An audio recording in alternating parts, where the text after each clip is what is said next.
할렐루야, 반갑습니다.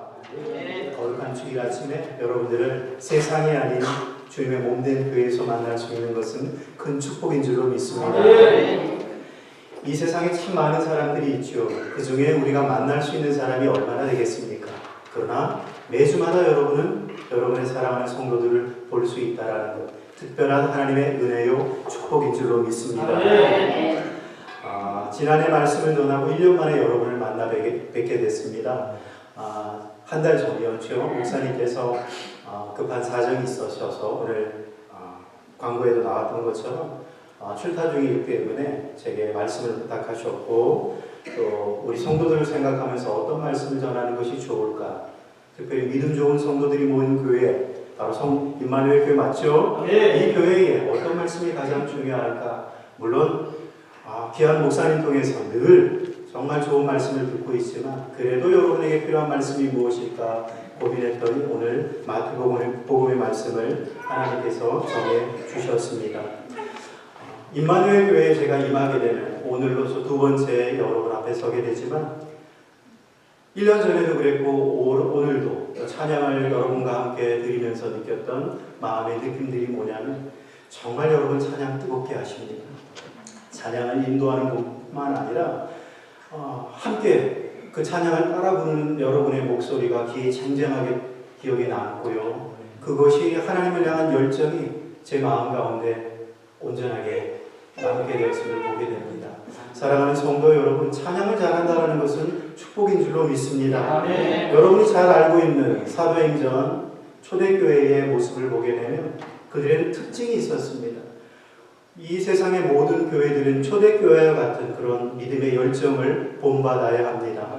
초대교회를 보게 되니까 초대교회의 신앙인들의 특징이 몇 가지 나타나고 있죠. 모이게 힘썼던 성도들, 함께 찬양하며 경배드리기를 좋아했던 성도들, 또한 성도의 교제를 기뻐했던 사람들이 초대교회 성도였습니다. 사도행전 2장 46절 47절 제가 한번 읽어드리겠습니다. 날마다 마음을 같이하여 성전에 모이기를 힘쓰고 집에서 떡을 떼며 기쁨과 순전한 마음으로 음식을 먹고 하나님을 찬미하며 또 온 백성에게 칭송을 받으니 주께서 구원받는 사람을 날마다 더하게 하시리라. 날마다 성전에 모이기를 힘썼다고 말하고 있습니다. 제가 매주마다 여러분을 만날 수는 없지만 제가 생각하는 것은 바로 요즘으로 말한다면 새벽 예배나 공적인 예배에 참여하는 것, 바로 이것이 날마다 성전에 모이는 성도의 모습이죠. 집에서 떡을 떼며 기쁨과 순전한 마음으로 음식을 나누어 먹었다고 말합니다. 그리고 하나님을 찬미했던 성도들. 또 제가 기억하는 것은 요즘 시대로 이해한다면 여러분 주중에 만나는 마을 예배, 구역 예배, 목장 모임, 순모임, 주일만 하나님을 만나는 것이 아니라 가정을 오픈해서 성도 간의 교제가 있는 것, 그곳에서도 예배를 드리는 모습이 초대교회의 모습이었고요. 또 그들을 향하여 세상 사람들이 온 백성에게 칭찬을 들었다라고 말하고 있습니다. 그랬더니 결과가 어떻게 되었습니까? 주께서 구원받는 사람을 날마다 더하셨다고 말하고 있어요. 구원받는 사람이 일주일에 한 명씩 오는 것이 아니었다고 말합니다. 한 달에 한 번 정도 예수 믿는 사람이 교회에 찾아온 것도 아니었고요. 1년에 한 번 정도 예수 믿는 사람이 생긴 것이 아니라 하나님을 뜨겁게 찬송하고 모이게 힘썼고 열심히 하나님을 예배했더니 하나님께서 구원받는 사람을 날마다 everyday 불러주셨다고 말씀합니다. 이 말씀 믿으십니까? 바로 이 초대교회의 이 아름다운 모습이 임마누엘 교회의 현재의 모습이요, 장차 하나님의 축복이 임하는 임마누엘 교회의 모습이 될 줄로 믿습니다. 오늘 마태복음 28장의 말씀을 통하여 교회에 주신 사명이라는 제목으로 하나님의 말씀을 여러분과 함께 잠시 나누고자 합니다. 오늘 말씀 마태복음 28장 18절 20절의 말씀은 복음을 뜨겁게 전했던, 또 초대교회를 영적으로 잘 이끌었던 바로 주님의 제자들, 사도들에게 1차적으로 주셨던 하나님의 말씀이 바로 마태복음 28장 18절 이하 20절의 말씀입니다. 임종을 앞둔 부모가 자녀들과 지인들 앞에서 마지막으로 남기는 말을 우리는 유언이라고 말합니다. 유언이란 곧 한 세대를 살아왔던 부모가 자신의 삶을 돌아보며 인생 가운데 피부로 느끼고 경험했던 가장 의미 있고 그리고 소중한 것이라고 생각하는 것 한두 가지를 사랑하는 자녀들에게 남기는 것, 그들이 일평생 마음에 품고 그렇게 살아주기를 바라는 마음으로 남기는 것이 바로 유언이죠. 저는 마태복음 28장을 묵상하면 묵상할수록 마치 예수님께서 세상을 떠나기 전에 바로 사랑하는 자녀들에게 유언을 남기는 부모의 마음으로 바로 제자들에게 이 말씀을 남기셨다고 생각을 합니다. 오늘 본문은 주님의 제자들이 어떠한 삶을 살아야 하는지, 정말 예수를 믿는 사람은 우리의 인생을 통해서 어떤 삶을 살아야 하는지를 분명하게 말씀해 주고 있습니다. 예수님의 주된 관심은 무엇이었을까요? 주님의 제자들이 또 다른 제자를 양육하며 사는 것, 이는 제자들에게 주어진 사명이고 다른 말로 한다면 바로 교회에 주신 사명인 줄로 믿습니다. 오늘 우리가 교회에 모인 이유가 뭘까요? 하나님을 찬양하는 것 맞습니다. 하나님을 예배하는 것이 우리의 인생의 목적입니다. 이 사회가 우리에게 기록으로 주었던 것처럼 하나님께서 우리를 창조하신 목적은 주님을 찬송하기 위해 우리를 지으셨다고 말씀합니다. 이거 믿으십니까? 네. 이것을 믿기 때문에 여러분들 오늘 이렇게 뜨거운 찬양을 하나님께 드릴 수 있게 된 거죠. 우리는 주님의 말씀을 통하여 주께서 교회에 주신 사명, 특별히 제자 삼는 사역에 대해서 다시 한번 여러분과 말씀을 나누고자 합니다. 이미 목사님을 통하여 많은 제자 훈련이 몸된 교회에서 이루어지고 있지만 오늘 본문을 통하여 좀 더 생각하고 행여나 우리 모습 속에 주님을 닮지 못하는 모습이 있다면 도전받고 격려받는 이 시간이 되시길 축복합니다. 네. 자, 주님께서 말씀하셨던 거 제자 삼는 첫 번째 방법은 심플합니다. 떠나라, 가라. 머물러 있지 말고 제자를 찾아 떠날 것을 우리 예수님께서는 명령하셨습니다. 18절에 예수께서 나와 말씀하여 이르시되 하늘과 땅의 모든 권세를 내게 주셨으니 그러므로 너희는 가서 모든 민족을 제자로 삼아. 이 성경의 말씀을 보게 되면 제자 삼는다가 주동사지만 보조동사 중에 제일 먼저가 뭐냐면 가라라는 명령이 있다라는 것이죠. 주님의 제자된 삶을 살기 위해서, 다른 주님의 제자를 만들기 위해서 우리가 제일 먼저 해야 되는 것은 떠나야 한다라는 것입니다.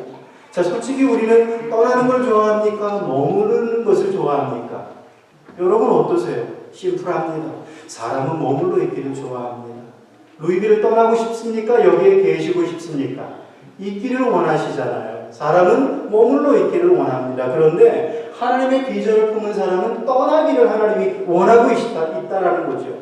아브라함에게 하나님께서 뭐라고 말씀하셨습니까? 본토 친척 아비집을 떠나 내가 명하는 곳으로 가라. 아브라함을 통하여 아브라함의 후손인 우리가 현재 예수님을 믿게 된 줄로 믿습니다.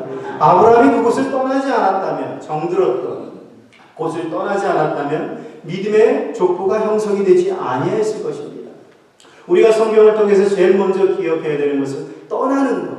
이 말을 다른 말로 한다면 제자 삼기 위해서, 제자 대상을 찾기 위해서 움직이라. 누군가를 제자 삼기 위해서는 그 사람을 찾아 떠나야 한다는 것입니다. 이것이 없이는 불가능하기 때문에 그렇다는 것이죠. 우리가 움직이지 않는 이상 그 누구도 만날 수가 없습니다. 여러분이 오늘 거룩한 주일날 예배를 드려야 하는데 여러분이 집을 떠나지 않고 집에만 있습니다. 여러분 사랑하는 성도들 만날 수 있습니까? 여러분 못 만납니다. 중요한 건 하나님의 사명, 하나님의 사역을 감당하기 위해서 제일 먼저 떠나야 한다고 말하고 있습니다. 집을 나서지 않는 한 결국 아무도 만날 수 없기 때문에 그렇습니다. 우리는 성경을 통해서 예수님의 모습에서 우리는 제자를 찾아 떠나는 그분의 모습을 발견하게 됩니다. 마태복음 4장에 보게 되면 제자를 찾아 나서는 주님의 모습이 잘 기록이 되어 있습니다. 마태복음 4장 18절 22절의 말씀에 갈릴리 해변에 다니시다가 두 형제 곧 베드로라 하는 시몬과 형제 안드레가 바다에 금을 던지는 것을 보시니 저희는 어부라. 말씀하시되 나를 따라오너라. 내가 너희로 사람을 낚는 어부가 되게 하리라 하시니 저희가 곧 그물을 버려두고 예수를 쫓느니라. 거기서 더 가시다가 다른 두 형제 곧 세베대의 아들 야고보와 그 형제 요한이 그 붙인 세베대와 한 가지로 배에서 그물 깁는 것을 보시고 부르시니 저희가 곧 배와 부친을 버려두고 예수를 쫓느니라. 예수님께서는 참 부지런하셨다라는 것을 우리는 성경을 통해서 알게 됩니다. 예수님은 제자들이 찾아올 때까지 기다리지 아니하셨어요.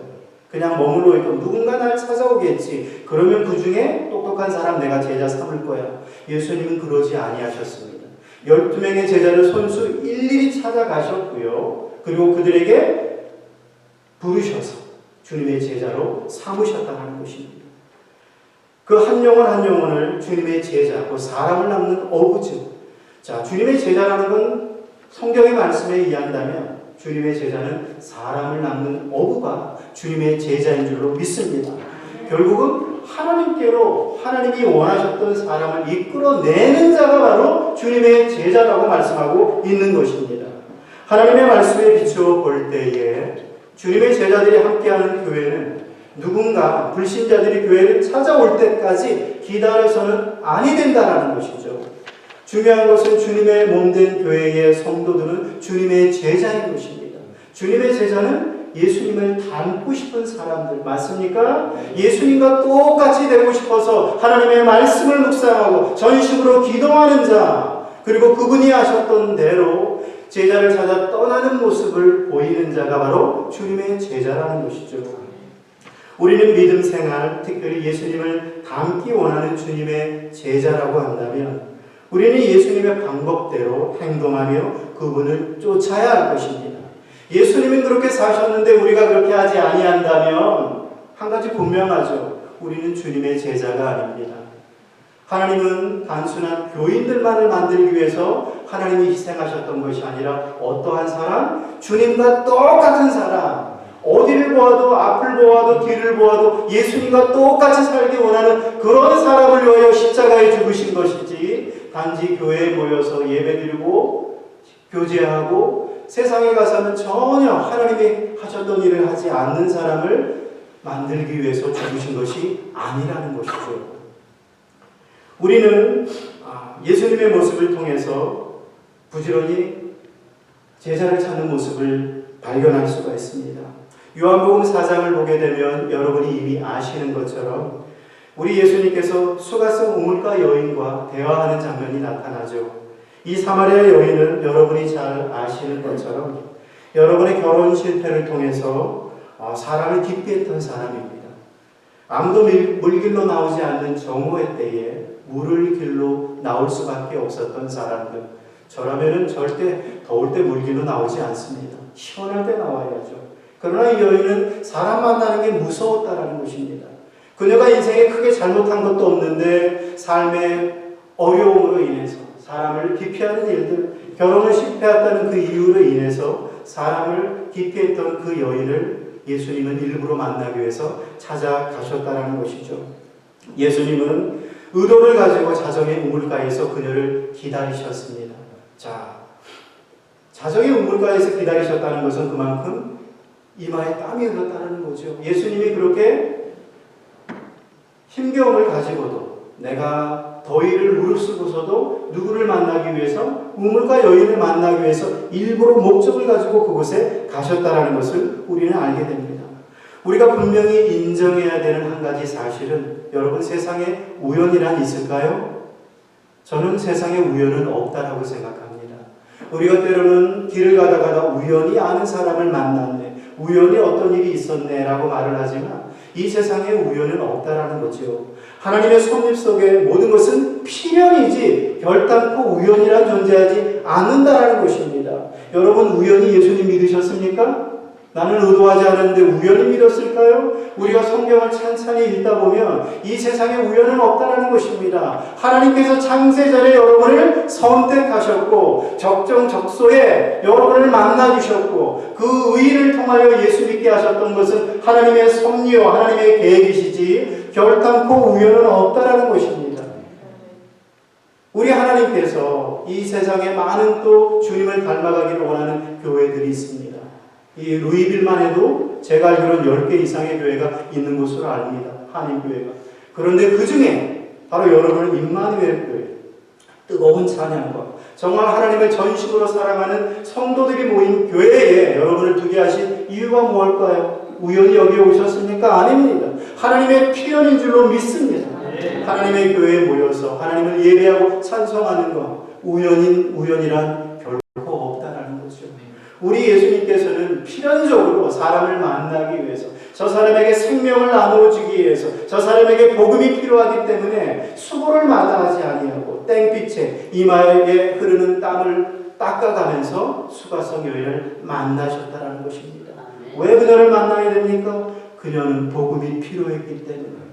아마도 우리가 살아가면서 많은 우연이라고 생각할 수 있겠지만 여러분이 살아가면서 많은 사람을 보게 될 것입니다. 여러분 그들을 우연이라고 생각하지 마십시오. 그냥 스쳐 지나가다가 지나가는 사람이겠지라고 생각하지 마시고 예수님의 마음으로 필연적으로 하나님의 복음이 필요한 사람은 아닌지 고민하고 생각하며 하나님께서 우리의 마음에 열정을 주신다면 그리고 성령의 뜨거움을 주신다면 주님의 복음을 전하는 저와 여러분 되시길 주님의 이름으로 간절히 축원을 드립니다.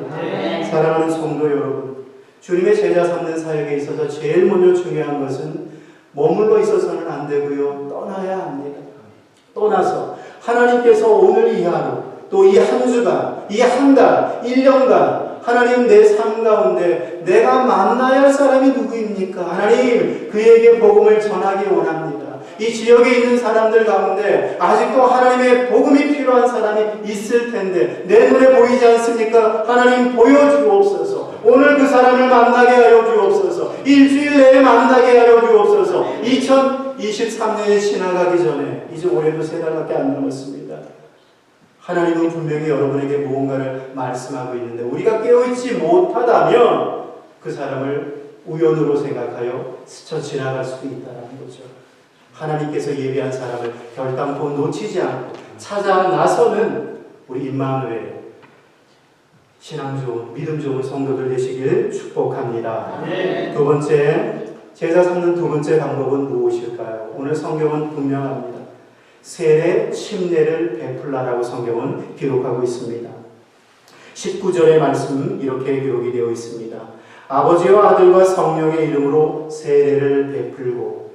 자, 주님의 제자를 삼는 두 번째 방법은 세례를 베풀라, 침례를 베풀라라고 말씀하고 있습니다. 주님의 참된 제자들은 새로운 신자들, 새로운 제자들에게 세례를 베풀 것을 명령하고 있습니다.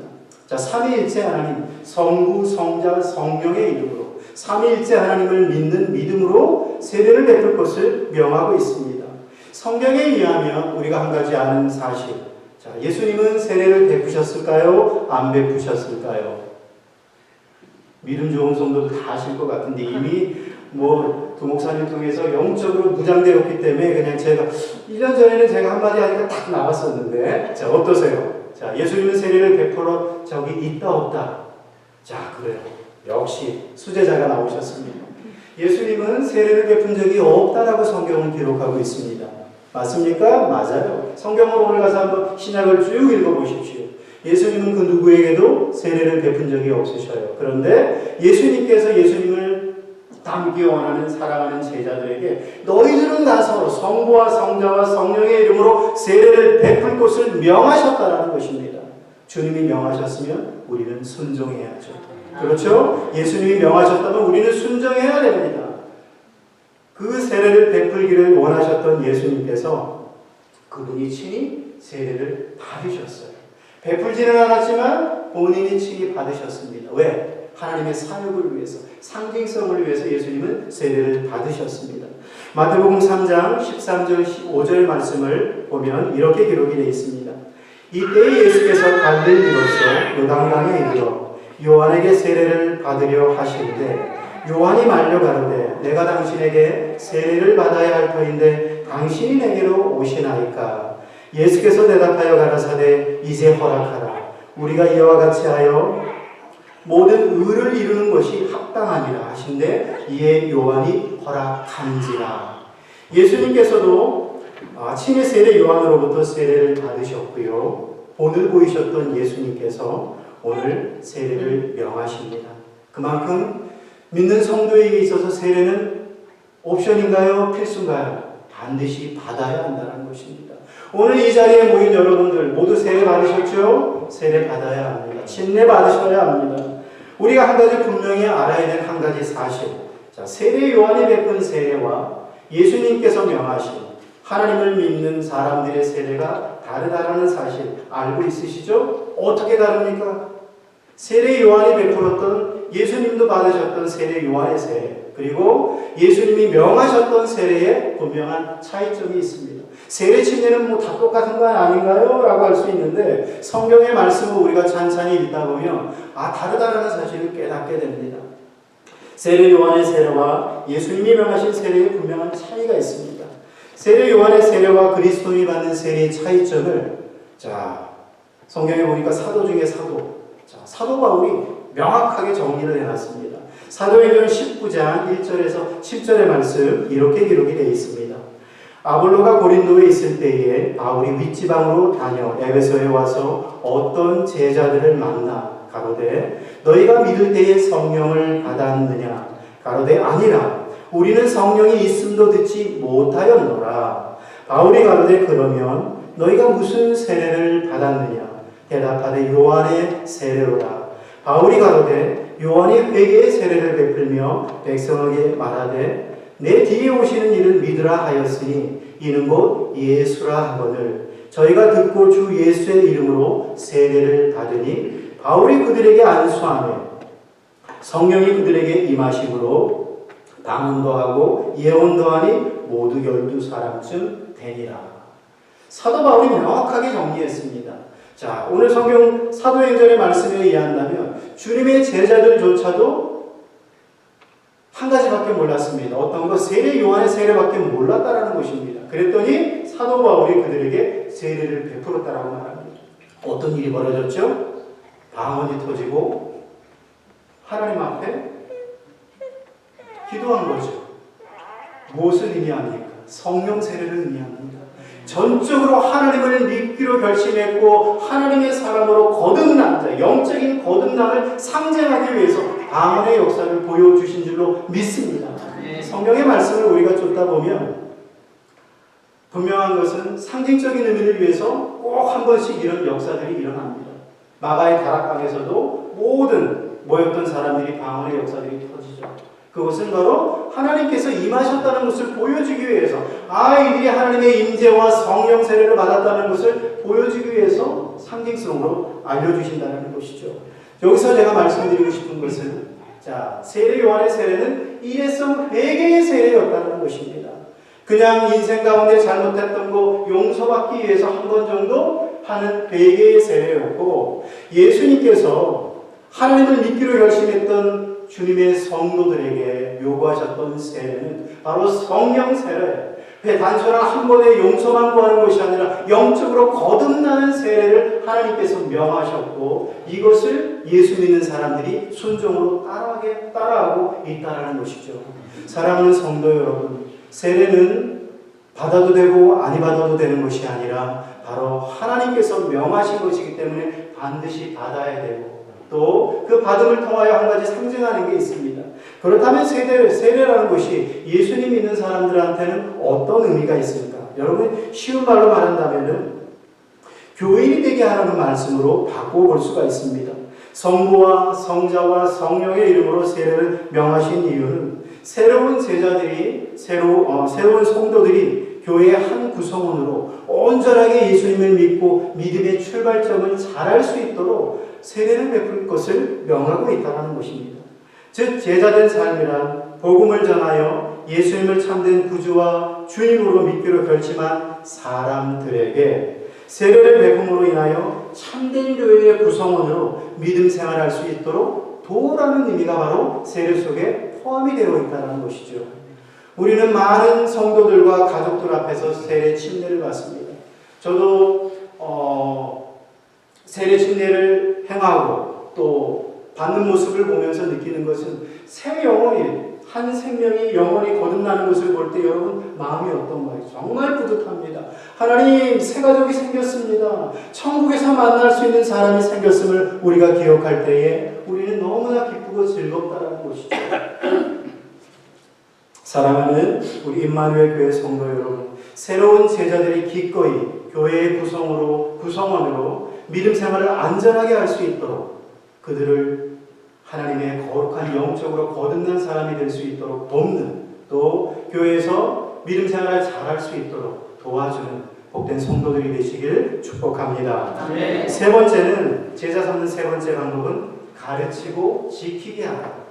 자, 20절에 보니까 이렇게 말씀합니다. 내가 분부한 모든 것을 가르쳐 지키게 하라. 예수님이 분부한 모든 것, 예수님이 명하신 것을 가르치고 지키게 하는 것이 제자 삼는 방법의 세 번째라고 말씀합니다. 말씀을 먹이고요, 말씀을 가르치고 그것을 순종케 하는 것이 제자 삼는 사역이라고 말씀합니다. 우리가 때로는 하나님의 말씀을 배우기만 합니다. 배우는데 어디까지 자라나지 못하냐면 순종하는 데까지. 아는 것은 많은데 실천하지 않게 된다면 그 배움은 잘못된 것이죠. 그래서 성경을 보니까 우리 예수님께서 명확하게 말씀하셨어요. 내가 분부한 모든 것을 가르치고 그 다음에 어떻게 하라? 지키게 하라. 맞습니까? 가르치는 것으로, 교육만으로서는 안 된다는 거죠. 우리가 교육의 관점을 한 가지 알 수 있습니다. 여러분 세상 교육 좋은 것들 많잖아요. 교육 도덕이나 윤리나 우리 학창시절 때 배운 것들 많습니다.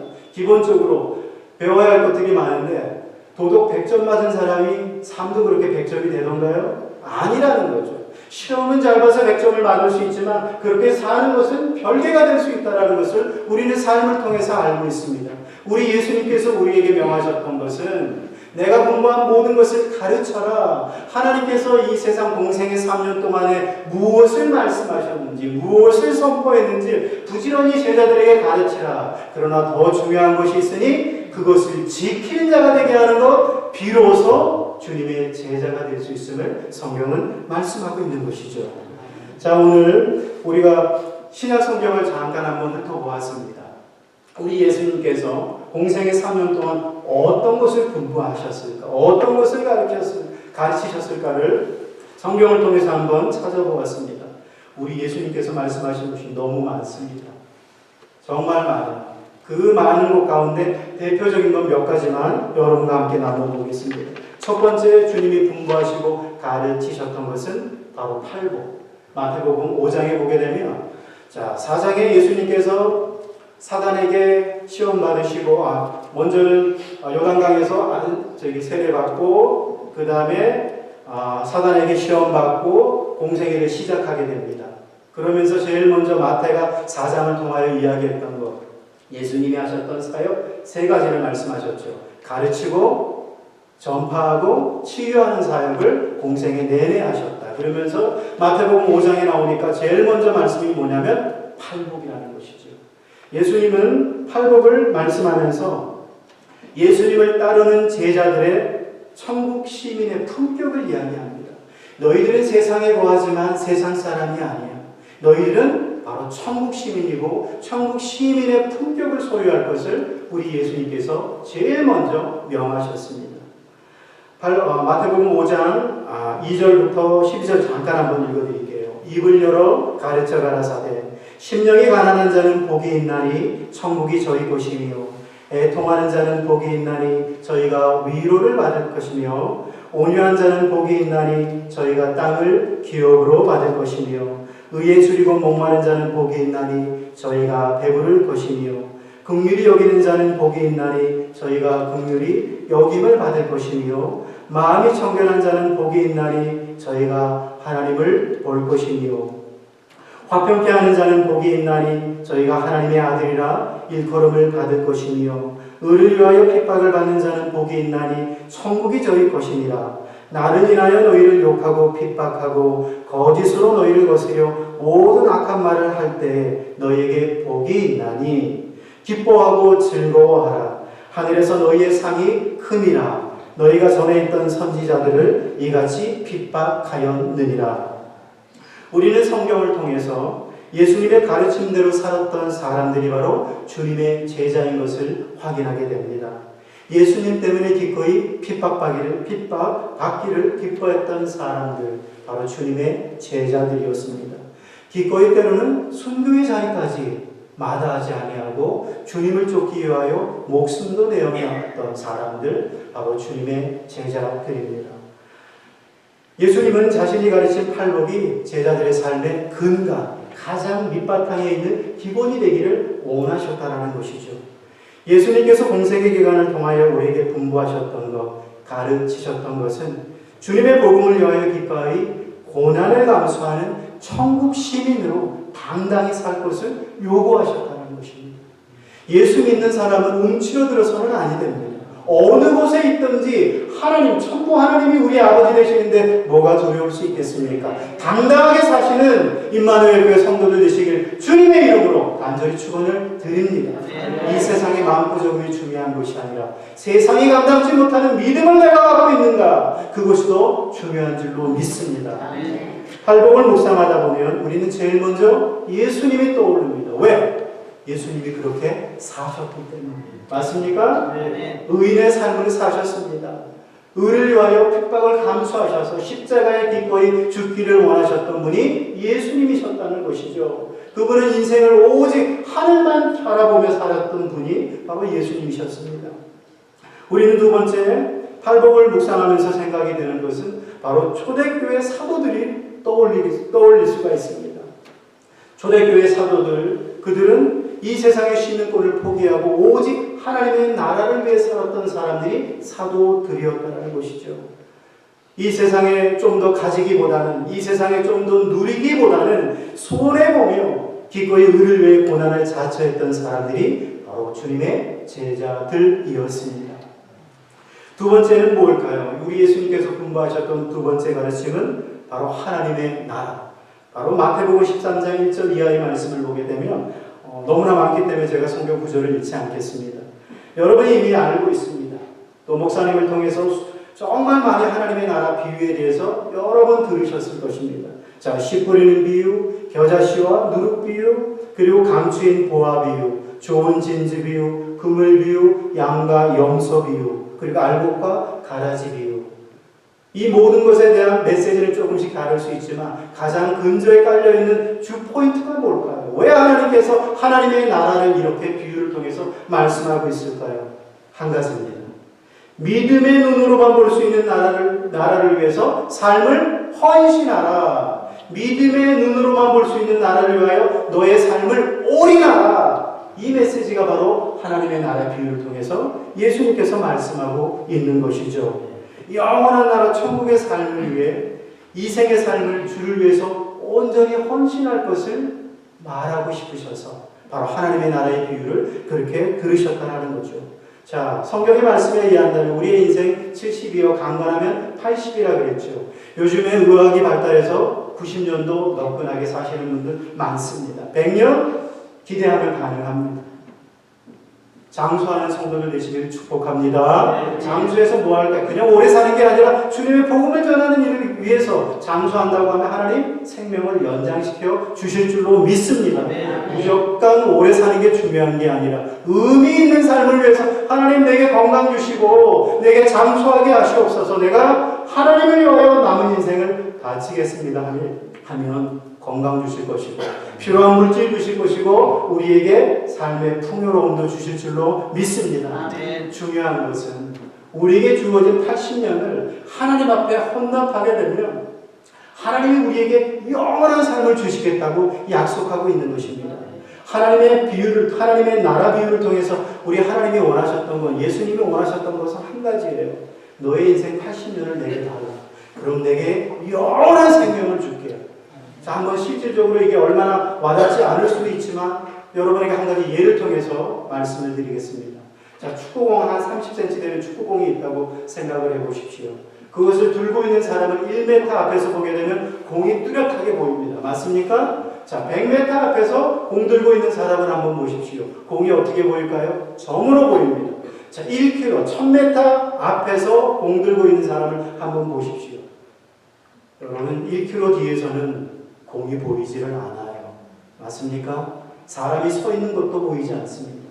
제가 말씀드리고 싶은 건 여러분이 그렇게 소중하게 생각하는 인생 80년이 영원이라는 시간하고 비교할 때는 점에 불과하고 없는 것과 같다라고 말씀하고 있습니다.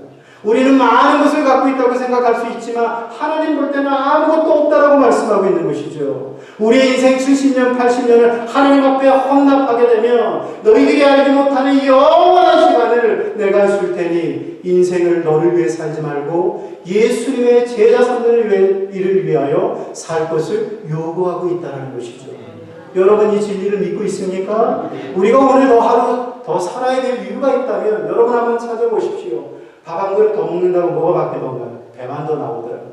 저도 지금 50대 중반인데 배가 자꾸 나옵니다.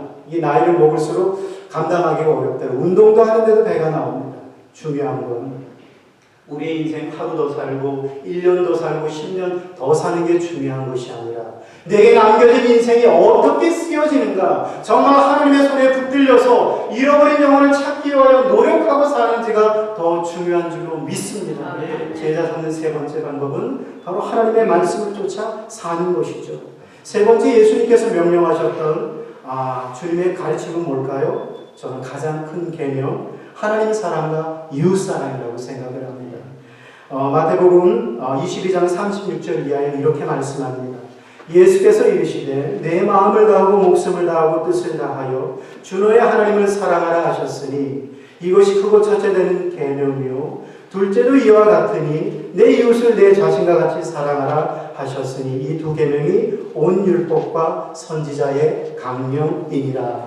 우리 예수님께서는 그 많은 것 가운데 이 두 가지를 남기셨습니다. 우리가 살아가면서 정말 하나님의 계명이라고 할 때에 어떤 것을 지키면 좋을까? 물론 다 지켜야겠죠. 10계명 하나님의 뜻대로 우리는 지켜야 될 줄로 믿습니다. 그런데 그 많은 계명들 가운데 하나님은 두 가지를 선정하셨습니다. 바로 하나님을 사랑할 것과 내 이웃을 사랑할 것. 이것이 바로 주님을 믿는 제자들이 일평생 삶을 통해서 보여주어야 할 하나님이 명하신 계명인 줄로 믿습니다. 마지막으로 네 번째 가르침은 서로 사랑하라. 요한복음 13장 34절 35절은 이렇게 말씀합니다. 새 계명을 너희에게 주노니 서로 사랑하라. 내가 너희를 사랑한 것 같이 너희도 서로 사랑하라. 너희가 서로 사랑하는 이로써 모든 사람이 너희가 내 제자인 줄 알리라. 예수님의 공생의 3년을 통틀어서 한번 정리해 볼 때에 정말 우리 예수님께서 가르치고 싶으셨던 정말 자신을 닮은 제자들이 살면서 꼭 순종하며 닮기를 원했던 것이 무엇일까 할 때에 바로 사랑이라는 것이죠. 사랑을 빼고는 그리스도인이라고 말할 수가 없습니다. 우리가 하나님 앞에 모여 교회 안에서 주님을 찬송하며 뜨겁게 예배드리고 있지만 우리 안에 성도를 향한 진정한 사랑이 존재하지 않는다면 우리는 하나님의 제자가 될 수 없다는 것이죠. 오늘 성경의 말씀에 근거하여 우리는 꼭 기억해야 됩니다. 주님이 진정 우리에게 원하는 것, 주님의 제자라고 한다면 우리에게 요구하는 것 가장 한 가지를 꼽으라고 한다면 그것은 바로 사랑입니다. 근데 오늘 성경을 보니까 이렇게 말씀합니다. 너희가 서로 사랑하면 이로써 모든 사람이 너희가 내 제자인 줄 알리라. 사랑하는 우리 임마누엘 교회 성도 여러분, 여러분이 진정 주님을 닮기 원하는 주님의 제자가 되기를 소원하십니까? 그러면 그 안에 서로 사랑함이 있어야 됩니다. 서로를 부둥켜 안고 서로의 아픔을 위로해주고 함께 할 수 있는 뜨거운 사랑이 있을 때에 바로 주님의 참 제자가 될 수 있음을 예수님이 말씀하고 있어요. 당시 성도 간에 당신은 참 주님의 제자 맞습니다 라고 하는 성도 간의 인정도 필요하지만 오늘 성경의 말씀을 보게 되면 이로써 모든 사람이, 이 얘기는 뭘까요? 불신자도 포함하고 있다는 거죠. 하나님을 알지 못하는 루이빌의 불신자들이 임마누엘 교회 여러분들의 모습을 통하여 저분은 진짜 하나님의 사람 맞습니다. 정말 하나님과 똑같은 예수님을 닮은 주님의 제자 맞습니다라고 누가 그렇게 선포합니까? 불신자들이. 믿는 자들이 인정해 주는 거 어떻게 보면 쉬워요. 맞습니까? 우리 서로 잘 되기를 원하잖아요. 맞습니까? 내 사랑하는 성도, 내 가족들이 잘 되기를 원합니다. 그런데 더 중요한 건 성경에 의하면 불신자들조차도 저 사람 주님의 제자 맞아요. 저 사람 보니까 예수님이 생각납니다. 저 집사님 보니까 예수님이 생각이 나요. 저 권사님 보니까 예수님이 생각나요. 예수님처럼 살고 있습니다라고 불신자들이 말할 수 있을 때에 바로 비로소 우리는 주님의 제자가 되는 줄로 믿습니다. 네. 말씀을 정리하겠습니다. 예수님이 이 땅에 오신 목적을 누가는 이렇게 기록하고 있습니다. 누가복음 19장 10절에 인자에 온 것은 잃어버린 자를 찾아 구원하려 함이라.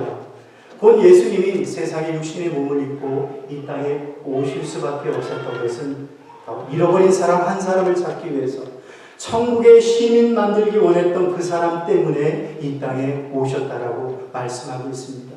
저도 그렇고 여러분도 그렇고 우리 남은 인생 가운데 우리는 예수님을 닮아야 될 줄로 믿습니다. 예수님을 닮을 수 있는 가장 좋은 방법, 잃어버린 자를 찾아 우리도 떠나서 그에게 복음을 전하는 것입니다. 복음 전하여 세례를 품고 세례를 베풀어서 주님의 몸된 교회의 구성원이 되게 만들고 그 하나님이 오늘 말씀하셨던 이 분부한 모든 것들을 가르치고 지키게 하여 영적인 재생산이 가능한 하나님의 사람, 교인과 여러분 제자의 차이점이 뭔지 아십니까? 교인은 예배는 드립니다. 그러나 주님의 제자는 영적인 재생산이 가능해요. 복음을 전할 수 있다는 거죠. 누군가를 교회에 다시 데려와서 하나님의 기쁨을 충만케 할 수 있는 사람들, 그들이 바로 주님의 제자라는 것이죠. 그 역할을 하나님이 우리에게 맡기셨고 우리는 감당해야 될 줄로 믿습니다. 사랑하는 임마누엘 교회 성도 여러분, 목사님을 통하여 정말 훈련이 잘 되셨어요. 올 때마다 느끼는 거, 찬양을 통해서도 그리고 여러분의 모습을 통해서도 준비가 잘 된 거 제가 압니다.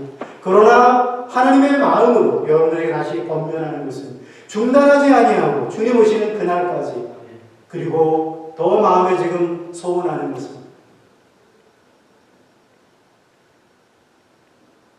하나님의 축복 가운데 여기 비어있는 자리가 하나도 없이 가득가득 채워지는 제자 삼는 임마누엘 교회로 하나님의 축복이 임하시길 주님의 이름으로 간절히 축원을 드립니다. 같이 한번